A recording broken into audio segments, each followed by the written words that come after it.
Let me be straight with you before we dive deeper.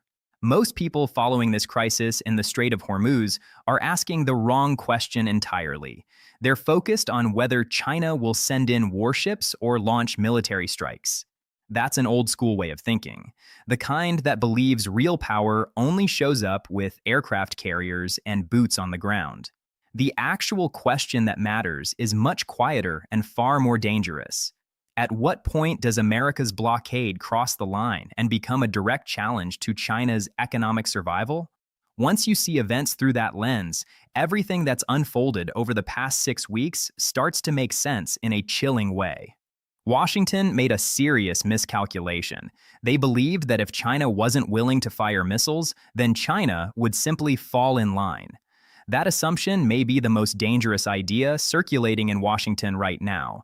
History shows us time and again what happens when empires confuse an opponent's patience with weakness. Let's go back to where this all started. On February 28, 2026, the United States and Israel carried out coordinated strikes on Iran. They targeted nuclear facilities and, in the process, killed Supreme Leader Ali Khamenei.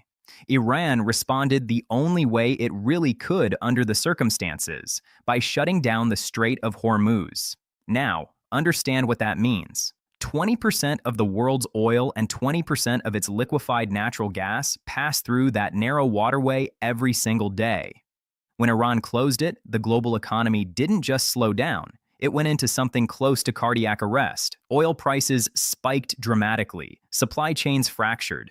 The United Kingdom described the situation as deeply damaging. The European Commission called it greatly damaging. These weren't diplomatic slogans. These were major economies watching their lifeblood get cut off. But here's what Washington failed to grasp.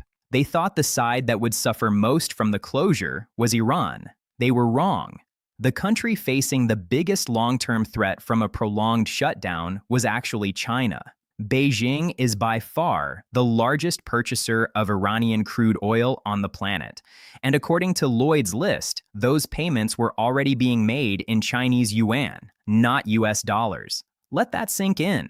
The petrodollar system wasn't just being questioned in theory, it was being quietly sidestepped in practice right as Washington decided to escalate. Game theory tells us something crucial about these moments. When you force a major player into a corner where following your rules costs them more than defying you, they don't submit. They resist, but they do it smartly, wrapping their defiance in diplomatic language while taking actions that are technically ambiguous but strategically unmistakable. China didn't need to fire a single shot. All it needed to do was send one tanker. The Chinese-owned vessel Rich Starry approached the blockade, appeared to turn around as if backing down, then suddenly continued through the strait. Read that again. That wasn't a navigation error. That was theater. That was Beijing delivering a message, not through official cables, but through the movement of a ship, the kind of language empires have always respected. That vessel belonged to the Shanghai Swanren Shipping Company, an entity already under US sanctions. So Beijing made this move with full awareness of the consequences, deliberately sending a ship through a blockade enforced by the world's most powerful navy. This wasn't reckless. It was precise, calculated signaling. And for all its military strength, Washington wasn't prepared for it. Now let's pull back and look at the bigger picture, because single events only matter when you see the pattern they fit into. This isn't really about Iranian oil exports anymore. This is the first serious test of whether the United States can still force economic compliance from a true peer competitor in the 21st century. Every previous blockade America has enforced was aimed at countries that lacked the weight to push back. Cuba, North Korea, Venezuela, Iraq. Those nations could be isolated because no major power was willing to pay the price of protecting them. Iran is different. It sits at the center of a network that includes China, Russia, and much of the non-Western world. True isolation simply isn't possible. China publicly called the US blockade dangerous and irresponsible, warning that it would only heighten tensions in the region. Their foreign ministry spokesman stated that only a full ceasefire could ease the situation. In Beijing's carefully chosen diplomatic language, words like dangerous and irresponsible aren't just criticism. They're a formal warning. Then they followed words with action. A Chinese tanker broke through the blockade. By April 20th, at least 26 vessels had successfully bypassed the American line in both directions. The blockade that had been declared with overwhelming U.S. military force, involving over 10,000 personnel, more than a dozen warships, and dozens of aircraft, was being eroded not by Iranian guns, but by the simple commercial reality that nations couldn't afford to obey it. This is the trap. Washington now finds itself in a position where actually enforcing the blockade means directly confronting Chinese commercial ships, which means confronting China's economic sovereignty itself. But allowing the blockade to crumble means watching their policy collapse ship by ship, tanker by tanker, until a tool meant to project strength becomes a symbol of humiliation. Adding to the tension, China was not given any advance notice about the U.S. and Israeli military operation against Iran. To Beijing, this wasn't just a diplomatic slight. It was a clear statement of intent. When you launch a war that shuts down 20% of global oil trade without consulting your largest trading partner, you're not forgetting a courtesy. You're revealing how you see their interests, not as something to negotiate, but as something to manage. Beijing received that message loud and clear. If we look at this through history, we can see the pattern. Think of Athens during the Peloponnesian War deciding to stretch its power all the way to Sicily. Athens wasn't wrong about its military capabilities. It was wrong about the cost of using them at that moment. They could project force, but they couldn't sustain it against opponents who understood they had overextended. America today is extraordinarily strong. Its navy has no rival. Its ability to move forces across the globe is unmatched. But military power cannot solve an economic problem. You cannot bomb supply chains back into obedience when those chains simply reroute around you. The Strait of Hormuz is only 21 miles wide at its narrowest point. Physically, it's a choke point. Geopolitically, it's a mirror. And what Washington is seeing reflected back right now should be deeply concerning.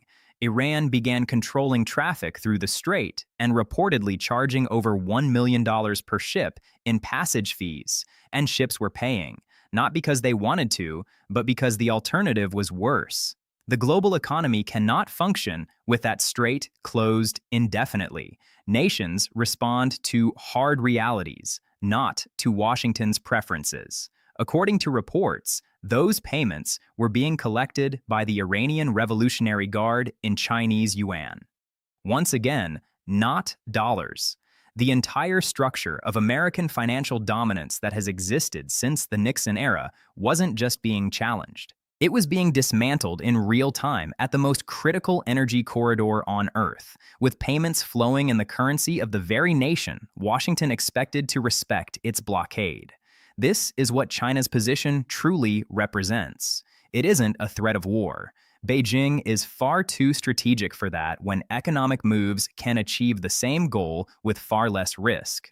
Their message is structural. It's written in the paths of tankers, in the currency of payments, in their veto, alongside Russia, at the United Nations Security Council, and in their steady refusal to treat America's economic pressure as legitimate.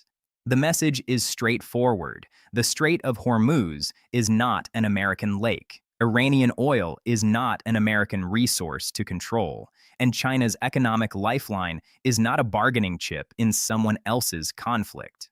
Washington now faces an impossible choice that no amount of military hardware can simplify. They can try to enforce the blockade against Chinese vessels and risk a direct showdown with a nuclear-armed peer competitor while already engaged in conflict with Iran. Or they can watch the blockade disintegrate vessel by vessel and accept the strategic humiliation of having their policy openly defied by the world's second-largest economy without consequence. There is no clean third option that lets them keep both credibility and restraint. The trap has snapped shut. And this is the hard lesson every rising power eventually learns, not from books or briefings, but from the raw mechanics of power over decades and centuries. Dominance is never permanent. It's a temporary balance that lasts only as long as the cost of challenging it remains higher than the cost of accepting it. The moment you force a great power to choose between economic pain and reputational damage, you've already lost the deeper game. The blockade didn't collapse because China launched missiles. It collapsed because China sent a tanker. That single distinction reveals everything about how power actually works in the 21st century. The nation that understands this truth will write the history of this era. The nation that doesn't will become a cautionary chapter within it.